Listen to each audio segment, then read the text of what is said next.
TBS eFM News, I'm Rosine Park. South Korea has reported another day of more than 7,000 new COVID-19 cases, with the spread of the virus showing no signs of slowing down despite tougher antivirus measures imposed this week. The Korea Disease Control and Prevention Agency confirmed 7,022 new infections from the previous 24 hours, pushing the total caseload past 500,000. In just 3 weeks, the country added 100,000 new cases, according to the KDCA. Health officials noted that 3 more Omicron cases were detected for a total of 63. The number of COVID patients in ICUs decreased by 5, but still remained at a precarious 852. Meanwhile, 53 people succumbed to the virus, bringing the nationwide death toll to 4,130. Under tightened antivirus protocols aimed at curbing a winter surge in infections, the government said expanded coverage of the vaccine pass system and caps on social gatherings will remain in effect until January 2nd.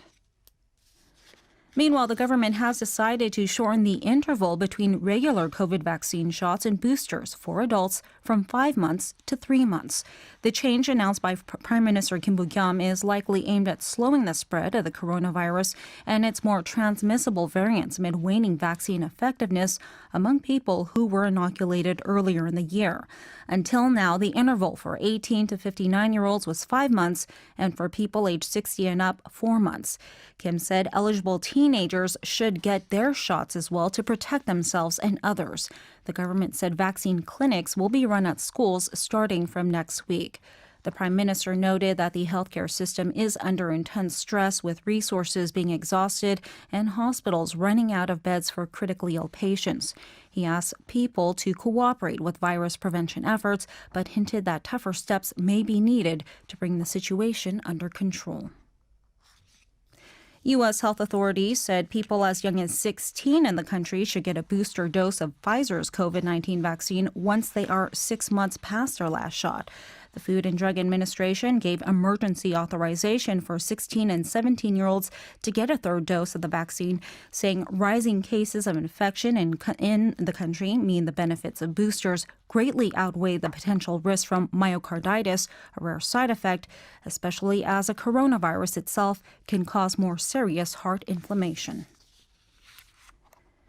In other news, Korea's Supreme Court has upheld a 13-year prison sentence for Cho Jae-bum, a former national short-track speed skating coach convicted of sexually assaulting Olympic gold medalist Shim Sak-hee.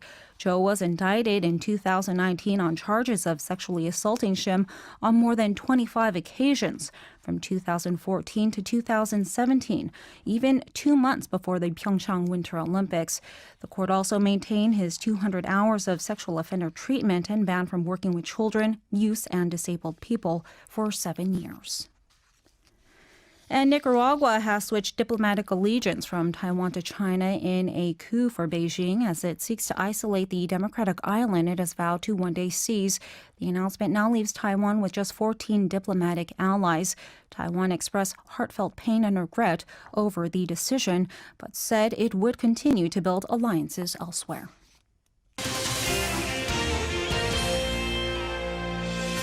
That's all the news for now. You're listening to TBS eFM.